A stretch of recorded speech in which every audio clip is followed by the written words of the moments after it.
firstly, for people on the call, just to introduce me, because you might not have been to any of these events before, you might not know who I am. So I'm Emily Hallstrutt, and I'm the director of Next Tech Girls. That means that I run everything that Next Tech Girls does. We're a social enterprise, which means that rather than concentrating on making money, we're about making positive social change. In our case, that's to encourage more young people, but especially girls, to consider pursuing future careers in the tech industry. And that's because we have a big skills gap in tech. So there just aren't enough people with tech skills, but we also have a massive gender gap. So if we can get more girls getting into tech in the near future, hopefully it will solve both of those problems. The main two ways that we do that are through online events like today. So today's is slightly different to normal because it's a panel discussion. We do others that have more kind of like activities and workshops and stuff in them. And then we also run work experience placements. So actually, you may get a chance to talk to Jas about this at some point. Her company Luna ran an insight day for us in October half term, so only like a month or so ago, maybe less than that, a few weeks ago. And other companies run anything from like half a day to a week or even 2 weeks. So if there are any students on the call who have got work experience coming up and would like to do it in a kind of tech environment, you can apply via our website and we will try and find you something. So there's some great opportunities to get involved in what we're doing online and in person. Also, if you're not already, follow us on social media, please. We're at Next Tech Girls on, I think, everything now. There'll probably be some new platform that comes out that we're not on, but for now, I think we're doing okay. And that's my bit over. So we've got 3 incredible women with us here today. It is Global Entrepreneurship Week, which I feel like was created to test me because I really struggled to say that word. So I might avoid saying it again on this call. There's too many R's in there. It really throws me off. But basically, it's a week to celebrate people who've started companies. And obviously being Next Tech Girls, we want to focus on women and tech. So we've got 3 women here who have founded or co-founded companies in the tech space, all in slightly different areas, which I think is really interesting. And it really highlights how tech is kind of intersecting with everything now. So hopefully you'll get that impression from the conversation as well. I've been so excited about this panel for weeks, actually. So I've admired all 3 of you on social media for a while now. I'm very excited to get this chance to talk to you. Out of interest, have any of the 3 of you ever met or spoken to each other before? No, I didn't think so. That's cool. So I'm creating a new network of women founders in tech. Love that. So to get started, I would introduce you, but I feel like you'll all do a much better job of introducing yourselves. So if we just go around and do introductions. So Jas, I'm going to pick on you first. And I did want to mention, actually, a very important day for Jas today, as it's 1 year since the Luna app was first launched on the App Store. So there's been lots of stuff on social media today about that. And I think you've been having cake, and maybe you're going to have some champagne later, which is great. So I didn't know that was today, so that's really exciting. But yeah, if you just want to start just by introducing who you are, what is your company? Yeah, happy to do that. Thank you for the shout out. It is, yeah, obviously a massive achievement to have, not only launched an app, but now grown our user base to over 32,000 teenagers. So Luna is a health and well-being app for teenage girls to support them through adolescence. So if any of you are teenagers, it's a free app. Please. Oh, I think someone is on mute. It's connected. It's just being really funny. I'll leave it with you, Emily, to deal with. Yes, so health and wellbeing app for teenage girls to get them through adolescence. And I co-founded it with my friend and business partner, Joe Goodall. So we're a female-founded team. We're a super small team of 7, but we've done a lot in the last year. So like I said before, grown our user base to 32,000 teenagers. We've been app of the day, not once, not twice, but 3 times. And we have recently got a partnership with Adidas, which is super cool. So yeah, I think our small, super lean, mean team is going from strength to strength, and we're really excited for year 2 at Luna, and also very excited to be here today. So thanks everyone for joining. Awesome, thank you. Yeah, sorry about that feedback. I think I managed to fix it. Yeah, anyone joining the call, if you just make sure that you're on mute, because otherwise you can get a little bit of feedback and a bit of an echo. Pamela, I'm going to go to you next. Do you prefer Pamela or Pam? You can call me Pam. We're all friends. It's cool. Thanks. Hi, everybody. Welcome. My name is Pam Aculey, and I'm the founder of both Just Like Me books and Mixed Reality. So if we start with Just Like Me books, first of all, we are the UK's first interactive and inclusive picture book that uses AR augmented reality technology to champion diversity and inclusiveness in picture books, and also making picture books a lot more inclusive and accessible for those with learning difficulties and additional needs. Mixed reality is our new baby that we launched this year. So this is more of the service side of what we do. So this is where we take other people's, materials, such as books. It could be anything really, but we mainly predominantly focus on books, and we create augmented reality experiences for them. So we do a lot of work with publishers and creatives and independent authors.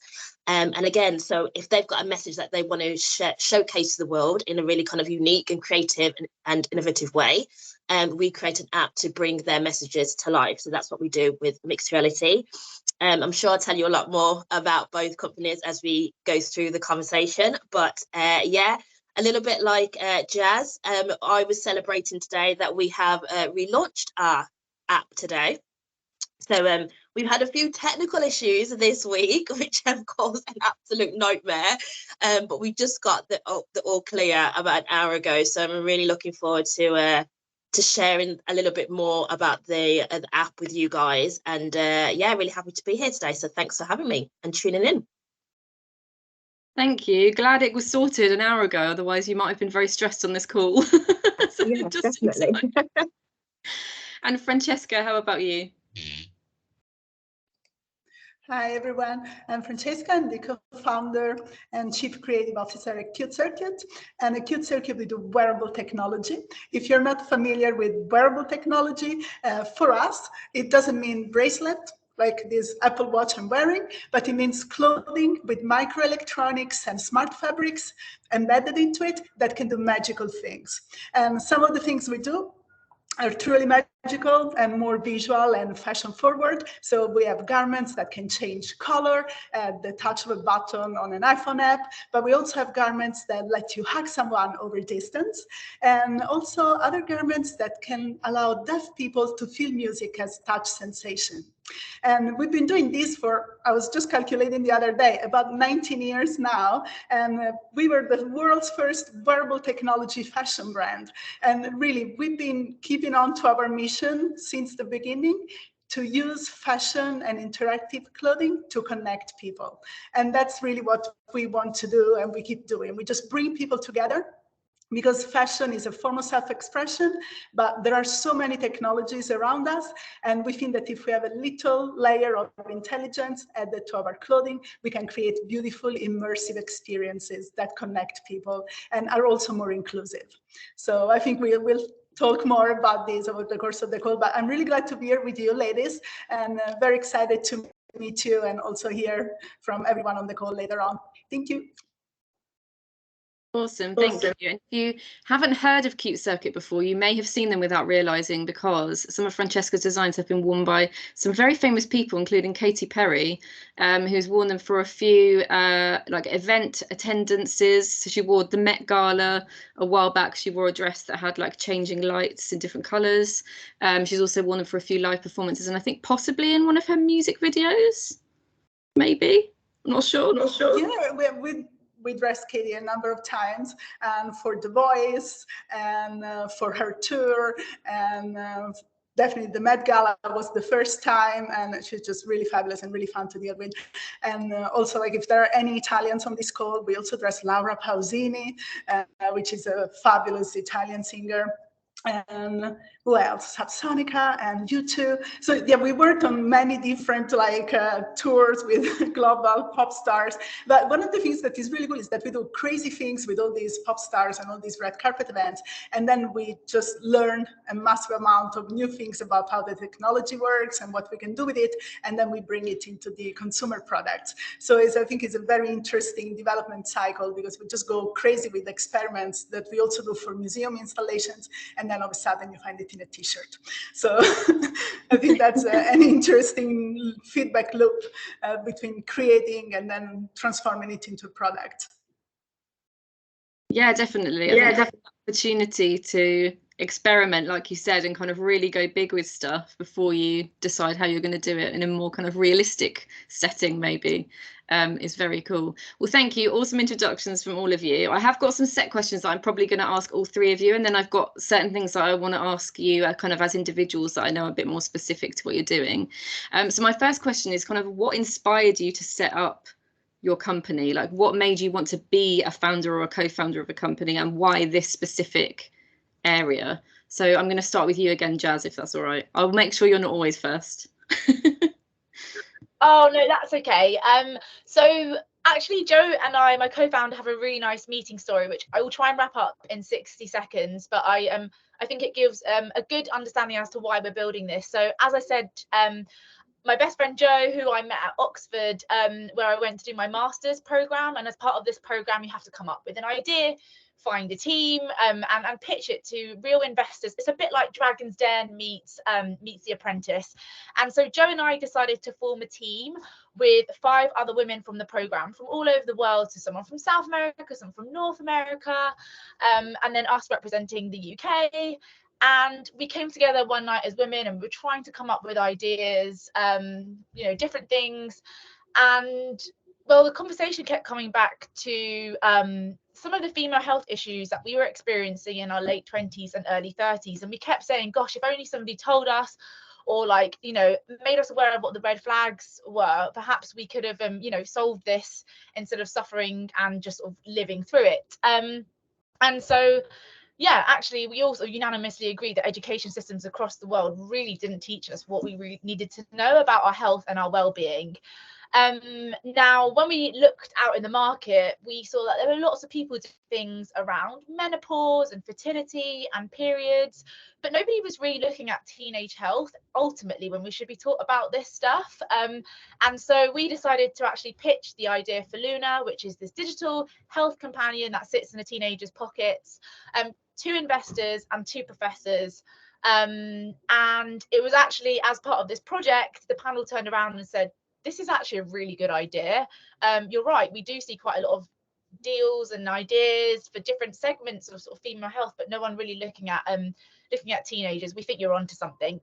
And so when Joe and I graduated at the end of 2021, we decided that actually there would be a huge opportunity to make an impact with young people, and that actually would be completely gutted if somebody else, you know, ran with this idea that we'd thought about.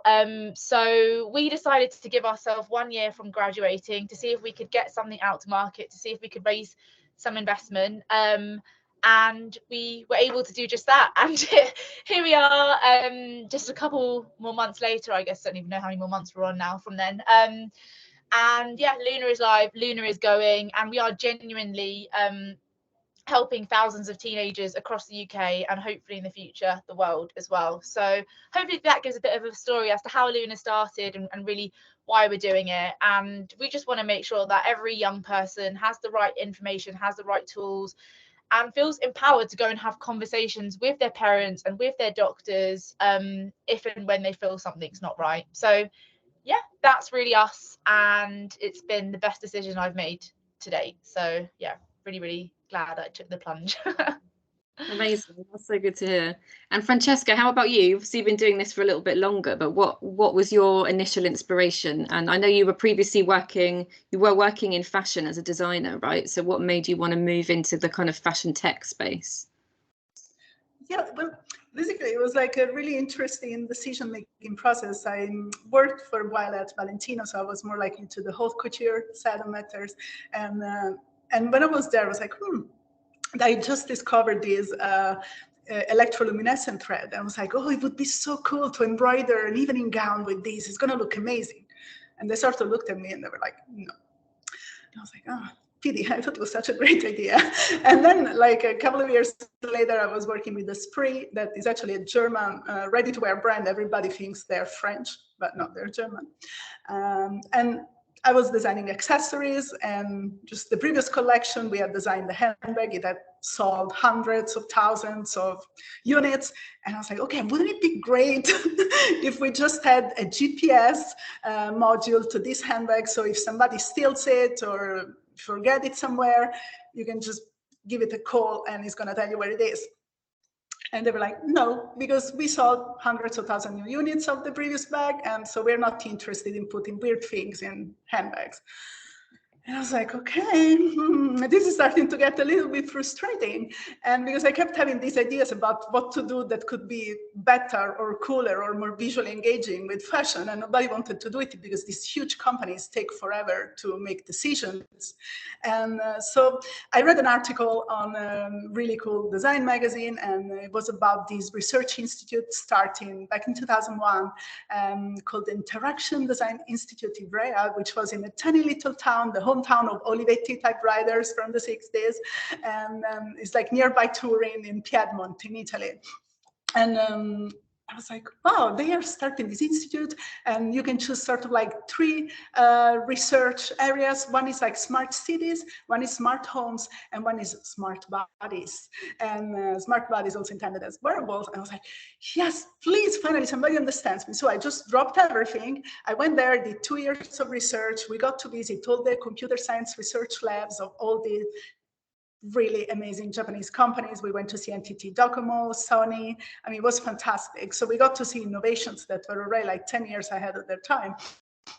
And after being there for 2 years, we basically learned how to develop new technologies, how to come up with like inventions and processes. And obviously it was way too early. There were no interaction design roles in any company because it was way too early. And people thought an interaction designer did websites, not products, or how people use technology to interact with each other. So I had met my partner, Ryan Gantz, there, and we started working together. We're married now. We got married last year. And after starting a company together and getting a cat, and no children, and we didn't have time for that. And so basically we started our own company. We said, okay, we're just gonna go and make our own fashion collections, and then people eventually will come on board. And that's what happens many years later. Like we did a collaboration with Chanel, with Converse. So in the end, it paid off because we were like, okay, let's just take the leap and trust our instincts that we want to make something different with technology on the body in a way that looks beautiful and is accessible and fun. And then we just went from it. It was really scary at first because there were no materials to make the garments feel comfortable and look great as I was used to in like normal fashion. So we had to invent new materials. And that's also one of the reasons why we're a bit like peculiar as a fashion company, because we actually have patents for hardware and software combinations, or for fabric with sensory transducers methods. And that is really because this field basically was almost non-existent unless one wanted to look like a cyborg. And so we wanted to look good. And we decided to just invent everything from scratch, which was a massive learning curve, but we loved it. That's amazing. I think what's fascinating, though, is that even though you've been going for almost 20 years, you've still not really got any competitors. I know Adobe were recently doing some stuff in this space, but I mean, you'll be more aware, obviously, than I am, but it kind of feels like it's still not, it's definitely not mainstream. It's still quite a rare thing. Yeah, I mean, it's a rare thing just because, I mean, these large corporations always take longer to adopt anything. I mean, even now with AR and VR, I mean, we also, what happened with the metaverse, as soon as the pandemic was over, metaverse got really boring. And so even though there are brands like Tommy Hilfiger and Gucci get still in the metaverse or on Roblox, still everybody really prefers to go out for a walk rather than put on their Oculus and jump into the metaverse again. So I think that there are very steep barriers to entry when it comes to adopting new technologies, just because people that work in these companies don't even know what the field can offer yet. So people are prepared to run a fashion company, but maybe they're not prepared to run a tech company. So it's a little bit of a trade-off between what you know and what you should learn, and also how the education system works, because there are more and more fashion students coming out of leading fashion schools, and they are still like in the beginning of learning how to have a 3D garment, or how to go from a 3D garment to a digitally printed fabric. So I think it's really a very slow adoption curve, just because the industries are massive, multi-billion-dollar industries, and one cannot revolutionize the whole procedure for crafting and manufacturing like in one day. So it takes a while, but definitely it is improving, because I mean, we managed to do the collaboration with Chanel, and they had never done a collaboration before, and it was right before Karl Lagerfeld passed away. And I mean, he had been in fashion for 70 years. And one of the things he said when he saw our handbag prototype, he was like, okay, nothing has surprised me for the past few years, and this one finally surprised me. So I think that there is still like way to make something amazing, and then people sooner or later will come around and say, oh yes, it's really cool. So it's just, it takes a while. The thing that I would like to say to the young girls and women like listening to us today, just don't give up, because it's very easy to give up, because people are going to say no, no, no, no 3 million times. And so just stick to your vision and keep going, because it's very difficult, but in the end, it can give you some satisfaction. Love that, thank you. And Pam, your kind of background story, your inspiration is very personal, so it'd be really nice to hear that, but also in particular kind of how you moved into tech from kind of a non-tech background. Mm-hmm. Yeah, so you know what, I grew up in a really rural village in Staffordshire, being the only Black girl in my school. My family like were the only Black family in the whole village, probably even town. It's a tiny, tiny, tiny town. And like many people from, you know, underrepresented communities, I never saw myself in books or in the media and things like that. And the sad thing is that I just kind of accepted that was normality. But I genuinely thought that by the time I had children, that wouldn't be the case. And I could go into any bookshop, I can go online and, you know, be inundated with, you know, so many different books about different people from all different abilities. I'm a mum of 3 boys. And in 2017, my eldest son, Walter, was diagnosed with autism, and he was completely nonverbal. So no words at all. And although he struggled to communicate verbally, we realised at such an early age, at around 3.5, that he was absolutely infatuated with books. So although he didn't understand the text and the words, he would gravitate towards the images. So much so that he started to use the pictures in books as a way of communicating to us. So for example, every time he was thirsty, he would go and get the same book that had a picture of a cup and bring it to us. Every time he wanted to go outside or go to the park, again, he'll get the same book that had a picture of like a playground or a park. And my husband and I realized that, you know, this is incredible that, you know, a 3.5-year-old was using imagery as a way of telling us what his needs were. So we just got super excited and we thought we want to get loads of books where Walter can see himself represented. All my children are of mixed heritage. So trying to find a picture book that had an autistic mixed heritage child as the main character, as the hero of the story, it just basically didn't happen. And the few books that I did come across, no disrespect to them at all, but the stories were always about what the autistic character couldn't do and what their struggles were. And although it's really important that we highlight people's struggles, I think it's equally important that we highlight what their strengths are as well. Otherwise, we get this very one-dimensional stereotypical view of what autism looks like. And for me, I realized that, you know, I have a 3.5-year-old who's already figured out that he could use pictures to communicate his needs. And that was incredible. And I called my husband at work after getting really frustrated one day. And I said, you know what, we've been looking for months. I can't find any. And he was like, Pam, I'm at work. You call me every day about the same issue. He's like, just write it yourself. And he goes, I'll speak to you later. And I was like, fine, I'm going to write it myself. So I was pregnant at the time with my second child. So I remember sitting there thinking, okay, I don't know how to write a book. Like, how do you even start this? And I just thought, you know what, I'm just going to write about what I know. And that is my son. Yeah, I want to write about the challenges that he has, being the fact that he can't speak verbally, but also what are the incredible strengths that he has as well. How we are as a family. And I thought, you know, that's going to be something that is going to be relatable to so many other families around the world as well. So I wrote my first book, which is called Buster Finds His Beat, which is about a mixed race autistic character who absolutely loves music. But he also gets very scared and overwhelmed with certain noises day to day, such as, you know, a motorbike just suddenly going past, or a hand dryer in the bathroom and things like that. And he has to wear ear defenders because, again, that kind of softens his surroundings. But one day he loses his ear defenders and he has to find a different way of coping with all the different sensory noises around him. So this story is very much showing you what the struggles are, but it's very heavily based on sound and music and rhythm. And I wanted to write a book that showed, again, like I said, certain elements of what a autistic individual may struggle with.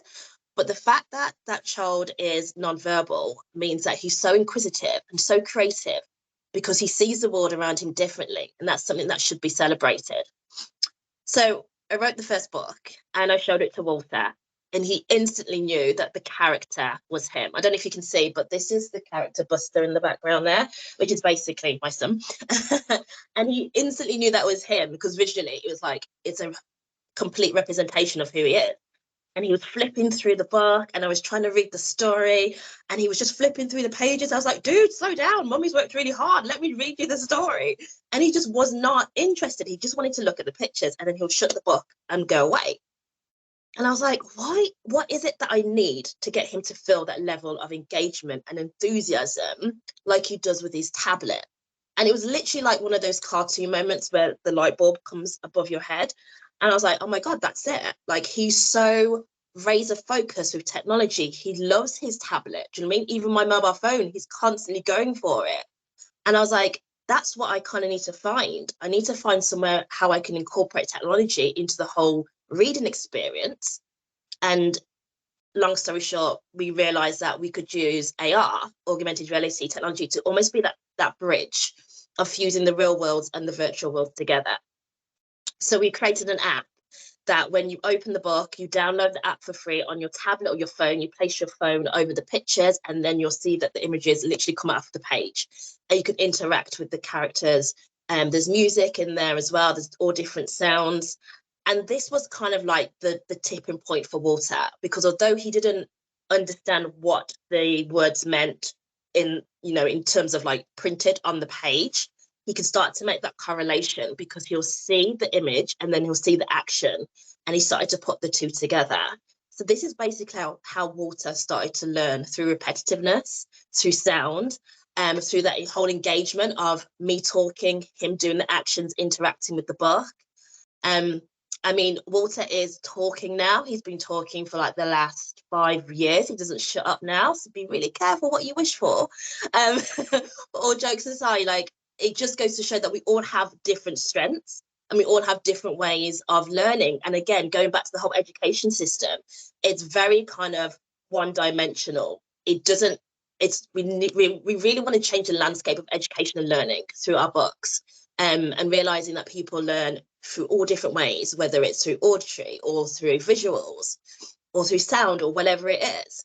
And AR is a great kind of medium to enable you to still have the beauty of a book. You can use it as a standalone book, but if you want to get that next level of engagement, that immersive experience, then the AR is literally going to create that interactive experience, and it reduces that cognitive overload because you've still got your natural surroundings around you, whilst like with VR, it's all completely immersive. AR is like a mixture of both of them. So very long way of answering your question, but this is basically the company started because of frustration, because I didn't want my child to be like, oh, I can't see myself in a book. Oh, okay, well, that's just normal. No, it's not normal and it shouldn't be. And I also, again, I'm thinking about children who are like Walter, but also children who are not. And I think it's really important that these books are not just for children who are on the spectrum, it's for any child, because there's so many children out there who've convinced themselves that they just don't like reading because they maybe find it very difficult or they find the books boring. But then also children have been brought up in a digital world. So why not use, the hundreds and thousands of pounds that they've got in their back pocket, their mobile phone, and show them that, you can use your phone to learn and connect with other people who come from completely different backgrounds from yourself. I love that. I think that point that you've made there is really like fundamental, is that people need to see themselves reflected, but they also need to see people who aren't like them. So I think for people who are for children who are neurotypical, for them to gain a better understanding of children who, you know, there might be similar children in their classrooms, to understand some of the challenges and some of the strengths that they have as well, I think is awesome. So I feel like there's a common thread between all of your kind of startup stories, in that there was definitely an element of something is missing here, like no one else is doing this, I want to do it, which I love. But there's also a lot of kind of, you each have a focus on kind of inclusion and including people, like in different ways. So obviously, like I feel like Pam, with yours, it's more obvious. It's, you know, neurodivergent children, making sure that they feel reflected and that they feel kind of understood. Jas, for you, it's making sure that, you know, young girls who are going through puberty or, you know, other difficult parts of adolescence feel like they've got a community they can lean on and they can get kind of honest answers from medical professionals. Francesca, you mentioned earlier that you've got, obviously yours is less obvious because it's fashion, but you mentioned that you've got your, like, the huggable, I don't know exactly how you phrase them, but they're kind of, which I think, did you launch them during COVID? Was it kind of as a reaction to people being on their own and maybe wanting to have that feeling, or am I making assumptions? It'd be good to hear more about that. Yeah, so basically the hug shirt was actually the first product we designed. And that actually was back in 2002. And it was awarded as one of the best inventions of the year by Time magazine in 2006. And so since then it got so much interest, we just kept making a new version every 2 years. And back in 2017, we got a really interesting request from the Junge Symphoniker Orchestra in Hamburg, Germany. And they came to us and they asked, oh, do you think we could use hug shirt to let deaf people feel music? And so we were like, just give us a minute. This needs a completely different software. So we just went back to the drawing board, and we created this software that can capture music in real time while it is being played by an orchestra.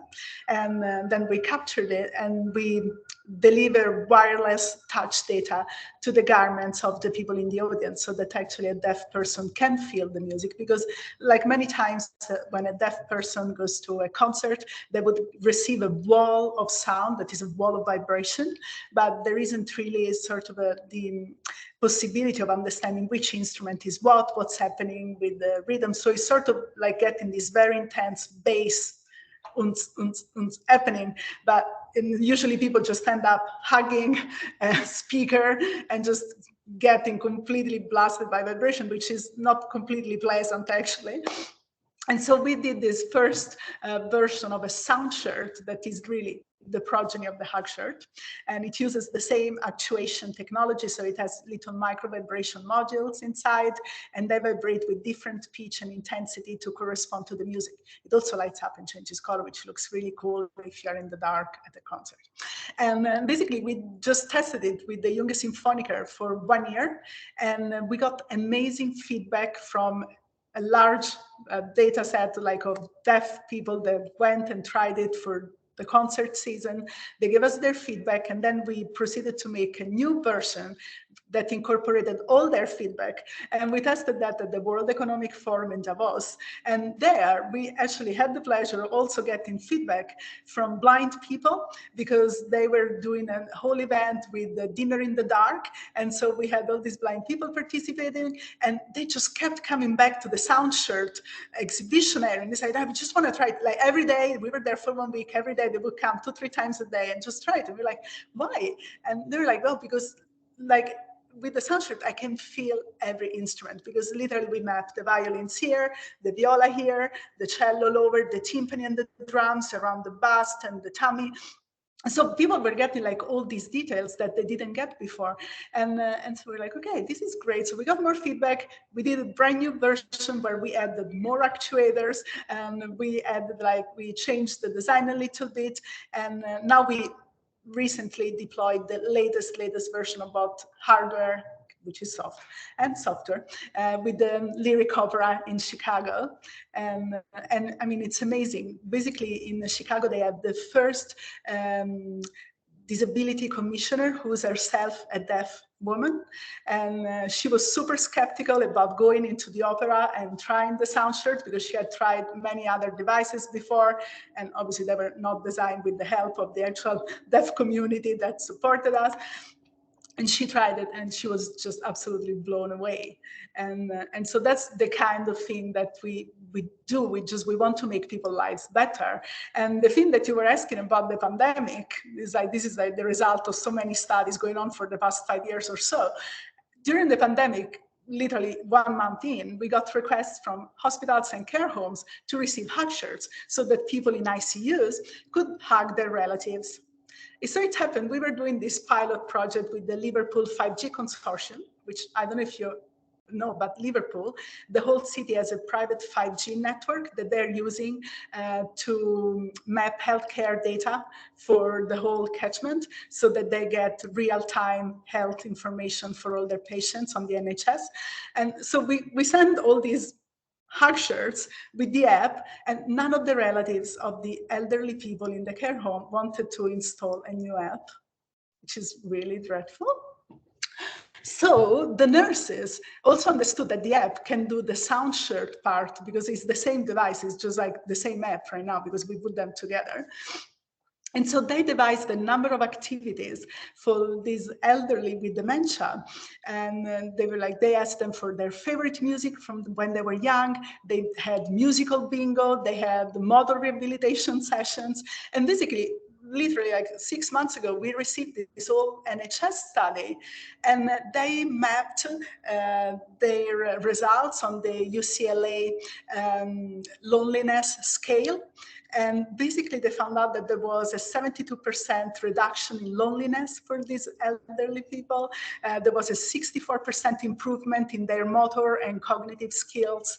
So it was just like this completely different thing that we hadn't forecasted at all, in which the nurses just went on a tangent, developed all these activities, and all these people reacted in a really amazing way, and they really benefited from having these garments. So it's really like we did to say, oh, let's just make people hug over distance because we are separated from our loved ones.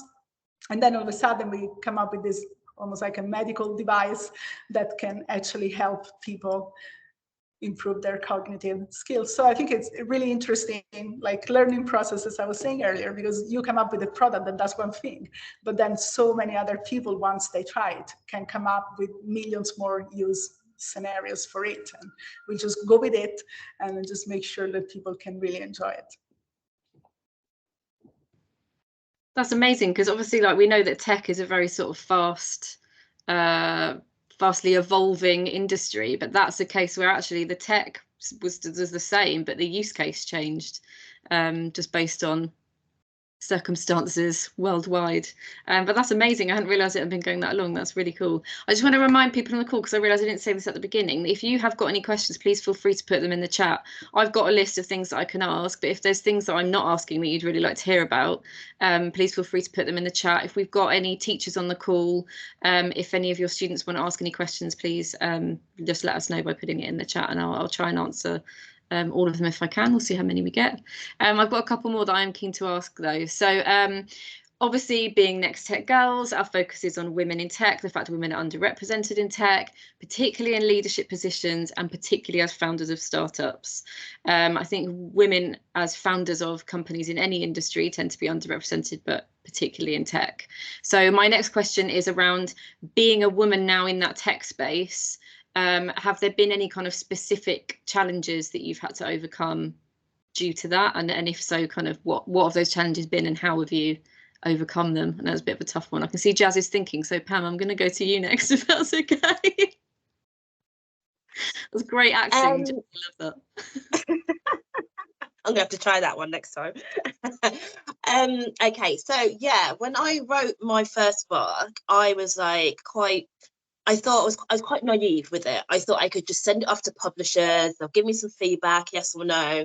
And then I soon realized that publishers receive thousands of manuscripts a day, so you're more likely not going to get any feedback unless they're interested.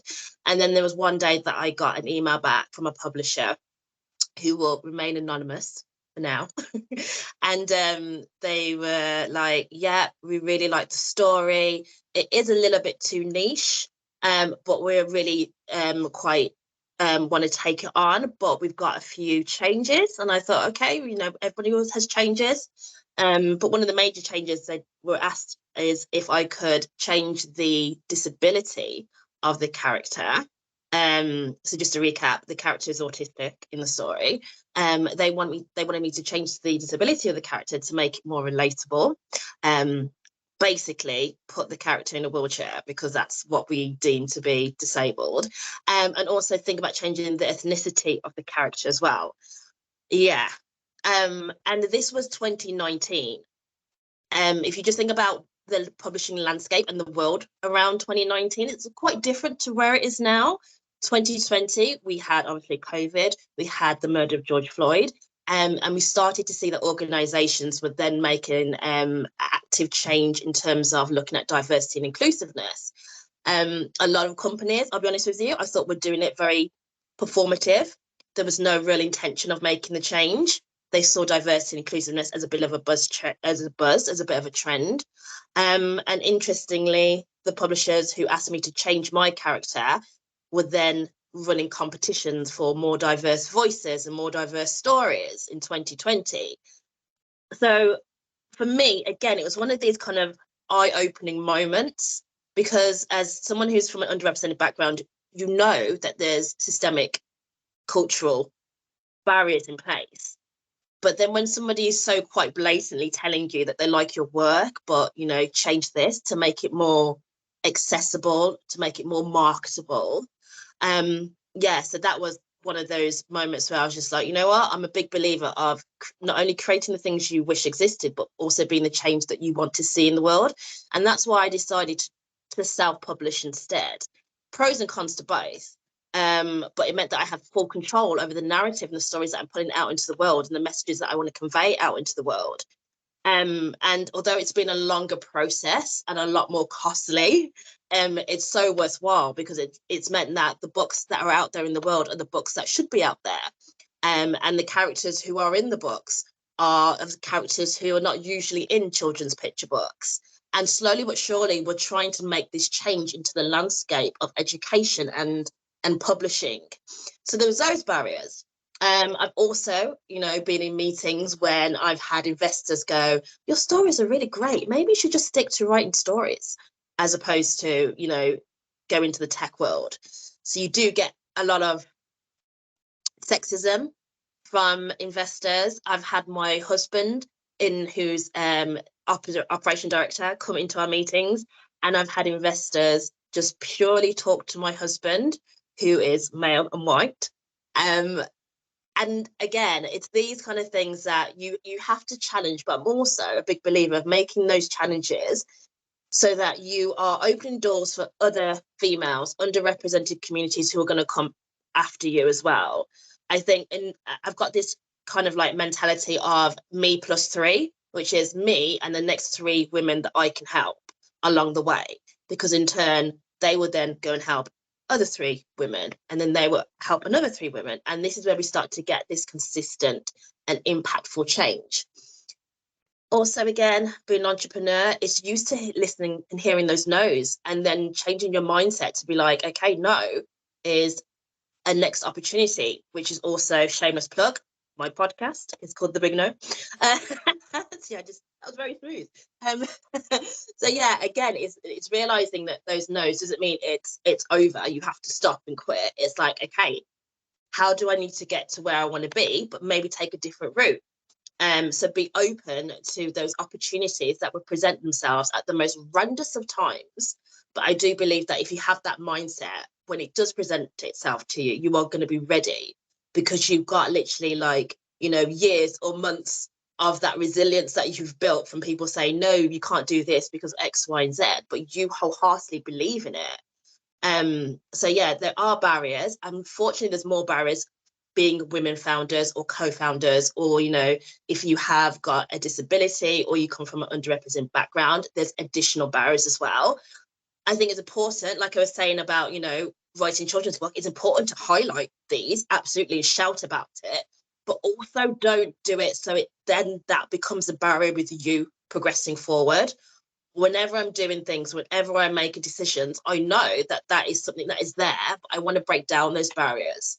So yeah, there are barriers to overcome, but hopefully if we all kind of, you know, listen to that whole me plus 3 and open those doors to other women, then over time we'll start to see those barriers, you know, start to fall down, and we can all go out into the world and thrive like we should. I love that me plus 3. I'm taking that away. That I think that should be all of our goals. But also love that you got your podcast in there, because I wanted to ask you about that at some point. So good job. We've only got 15 minutes left. I kind of knew this would happen, that the conversation would just be going so well that we'd run out of time. So I'm not going to ask anyone else that question that I just asked. I'll make sure you each just get a different question now so that we can cover as much as possible. So there is a question in the chat, which is from Erica, who I know who is a user researcher. So this is why she's asking this. And I'm going to ask you this first, or only possibly, Jas, because I think you've got really good examples of this. So hopefully you won't be too scared by it. Preparing you before I even ask the question. So she said that these are all examples of user-centered product development. So being a user researcher, I think that's a compliment. Can you please share your research process, whether it's in-house or agency? So Jas, we've kind of helped you with a little bit of your user research recently, haven't we? Yeah, your overall definitely. process.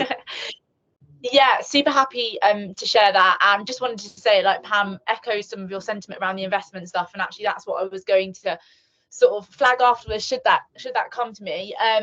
But yes, in terms of user-centered testing and research, well, I am a millennial. I am not a Gen Z or a Gen Alpha, and so actually building for teenagers has meant that we have worked with them every step of the way. So from the moment Joe and I heard from the entrepreneurship panel that this was a good idea, great that these older people thought that this was good, but the first thing we did was actually go back to our old schools. So Joe's from the north, I'm from South London, like went back and we were like, all right, like real talk, what do you do today? What do you do today? Is this a great idea? And the room was like buzzing with young people being like, can we download it? Can we come do work experience with you? We were like, okay, really, like there is a space for Luna and appetite for it. And we were getting, yeah, people saying like, can we do this work experience with you? Can we help you build it? And that really that was really the moment for us to be like, right, we need these users to help us come up with the branding, come up with the product, help us design the features. And so we created a very early group of brand ambassadors. They're actually self-named the Luminaries. They have been with us since day one, and they have done everything in terms of help us pick our, like I said before, the branding, the features, and still to this day are part of that core user group. So to answer your question directly, Erica, it's in-house, but that's primarily because one, we couldn't afford an agency at the stage that we were at, but number two, like Joe and I also needed to like really understand the product and understand the users, because there is such a big age gap between us, and so like us spending time with them, whether that was in the school or on Zoom calls, is like super important. So that was us from the early stages, and now on an ongoing basis, these luminaries, who were a team of 25 are now a team of 250 who sit in a private chat. They get to see every feature before it is ever released, and they give us comments on like how it works. Does it work? Does the UX flow? Does it not flow? They get everything on early stage access on the app, and once they've given us their feedback, we iterate it and release it to like the mass group. So there are the extended luminaries who are OGs, which is great. We also have a live feedback button from our app to our Slack channel. So Slack is our internal testing tool, and basically on the front of our homepage there's a leave a feedback button box, and people can give us feedback based on new features they want to see, content they've read, a bug if they've found a bug, and that like yeah, directly comes to the team, and that chat is like popping every single day. So we also have that as a bit of an ideation box, really, because there are just some features that we like never really thought about. So we have the feedback box along with the brand ambassadors, and then yes, to echo what Emily said, whilst we are a small team, what we can do is give back through work experience. And so every half term, we try and bring on students to help us with work experience, and run community days as well, where we'll invite like 30 teenagers into our office to help us basically build our product roadmap, again, to give us their opinions on the UX and the designs, and help us ideate in the future. So yeah, between those three things, I truly believe and think and hope we've built an app that young people really feel like part of, that they've built. Like, this is an app for them at the end of the day, and we are just here to help bring it to life. I just wish we had more people on the ground to just fast forward that roadmap, because there is so much we want to do and can do. So yeah, that's really a bit about us. And it's my co-founder Joe who looks after all things product and looks after the luminaries and all of those meetings that I spoke about just then. Awesome, thank you. I'm going to do another question now, because we've only got 9 minutes, so I want to get as much out of the three of you as I can. So next one for Francesca is, at Next Tech Girls, a big part of what we do is around role models. So making sure girls can see women like yourselves, you know, and hear about your experiences in tech and hopefully be inspired.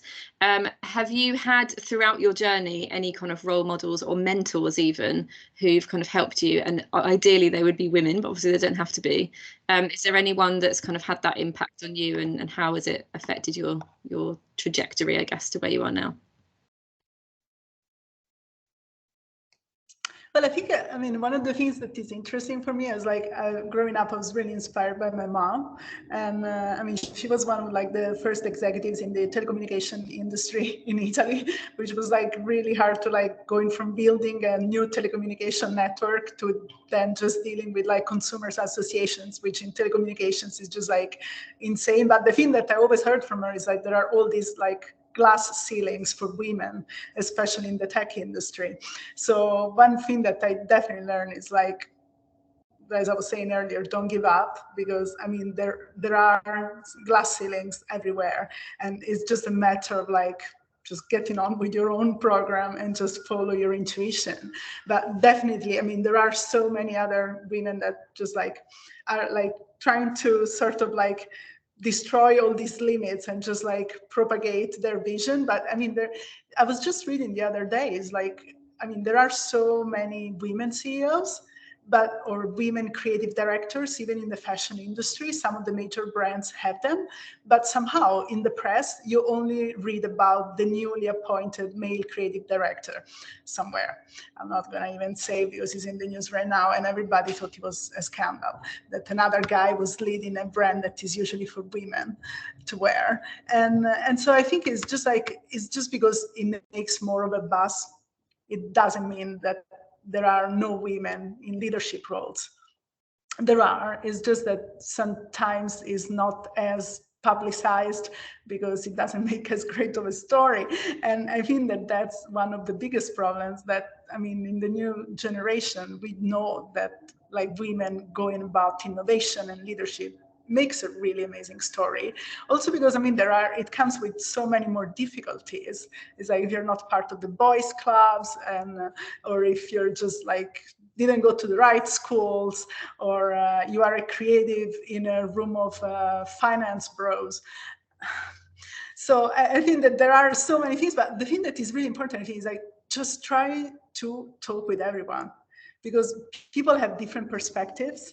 And as long as one can understand and create a shared language, I think it makes it slightly easier to overcome. And I think especially like in the last 2 or 3 years with like all these Web3 communities that are extremely more inclusive than how the tech industry used to be 10, 15 years ago.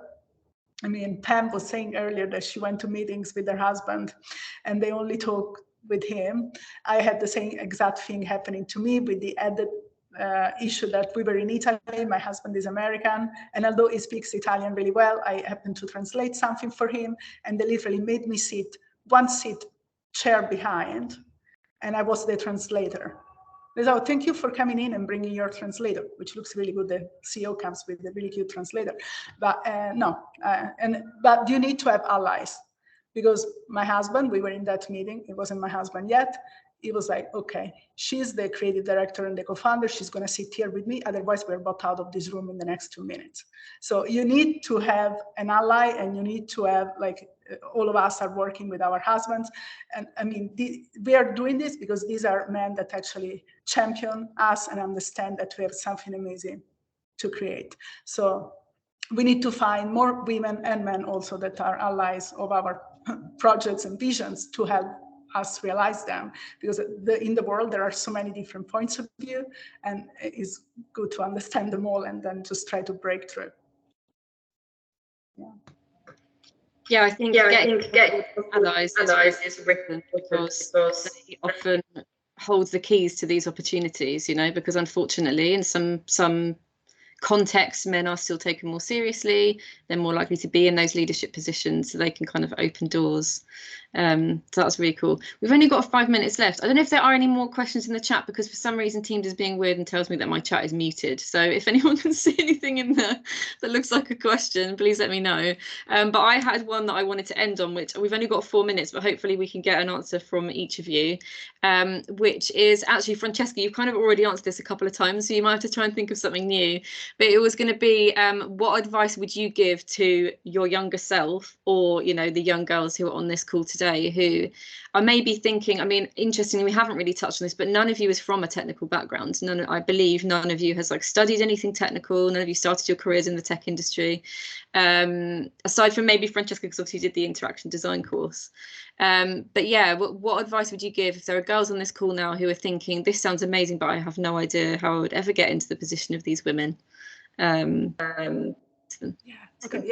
So first of all, learn as many things as you can. Now everybody's talking about artificial intelligence. Just try to learn about it, because I think it's going to be very important. And if you are in a position of leadership in that area, you can help both yourself and your companies. And but people are talking about now, it's not just artificial intelligence stealing all our jobs, it's hybrid intelligence, in which we have artificial intelligence helping humans and humans supervising artificial intelligence. So this is one of the things that we should be looking forward to. It's like correlating this amazing power we've been given to make the world a better place and our companies a better place. The other thing I want to say to all the young girls listening today, please take care of yourself. I didn't go to the gym for years to always do things for the company, working 24 hours for the company. Take care of yourself, both of your body, because you need energy and strength to go about running a company, because it's not an easy thing to do. And also take care about your mental health. It's very important. There was like, when I started 15, 20 years ago, there was this big stigma against like mental health.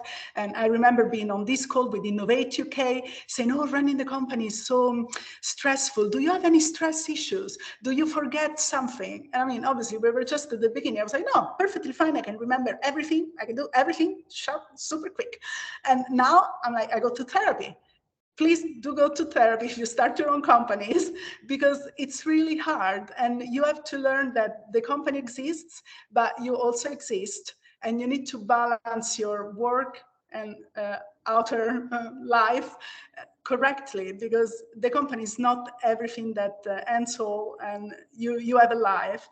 And if your mind is more sound, you can run a company much better. So do it for yourself, do it for your friends, do it for your family. Just make sure that you take care of yourself, because that's the most important thing. Thank you. Jas, I'll go to you next. Yeah, sure. First is, if you are invited somewhere, whether that's a work experience placement, or someone comes in to speak at school, or whatever that is, keep a note of who you meet, whether that's the peers in your group, like exchange Instagrams, exchange numbers, and make an effort to speak to the speaker as well, like if you can. I just think like network really, really goes a long way, and that's like the people who are around you, regardless if they're more senior to you or at your level. And I guess second to that is just to be kind to anyone who's in your path, whether that's at school, whether that's at uni, whether that's at your first job, because this is a small, small world, and people in your past come about. And I just really believe in being kind to people, because your reputation really is everything. You never know like who will be sitting on a panel with you one day, and it could be a small interaction which you've had with them. So I think yeah, just network, meet people, respect everyone, and yeah, just that kindness piece, because it is crazy how small this world is. So those are my top 2 on top of what Francesca already said. Thank you. And Pam, no pressure, but you're going to be last. Final word. That was all great advice. 100% agree with what both the ladies have said. You know what, there's always going to be challenges, obstacles in life, but I also think one of the main things I've learned is that the obstacles that we place upon ourselves, the self-doubt, the low self-esteem, the low self-worth, like, you are such a valuable person, and it's really important that you do believe in yourself, especially when other people don't. People always say to me, like, how do I write a book? How do I do this? And I'm just like, you know what? You just need to be really transparent. You want to write the books that you think are missing in the world. You want to write the books that are missing from the bookshelf. If you're an artist, you want to create the music that you want the world to hear. Do you know what I mean? If you're a painter, you want to write, draw the pictures that you want the world to see. And just because somebody doesn't think your idea is great does not mean that it's not a great idea. So that self-belief is so important. And just to echo what the lady said, especially Jas, you know what, be kind to yourself, because you never, and to other people, because you never know whose door you need to knock on to ask for advice and things like that as well. So yeah, embrace the struggles, embrace the setbacks, think of it as feedback as well. All those, setbacks, it's feedback, telling you what you shouldn't do in the future to get to where you want to be a lot quicker. And try and enjoy it. The moment that you don't start enjoying it is the moment that you need to ask yourself those questions. Why are you doing it? What are the real reasons that you're doing this for? And don't be scared to fail, because you know what? Scientists fail all the time. They just call it data. Do you know what I mean? It's just data.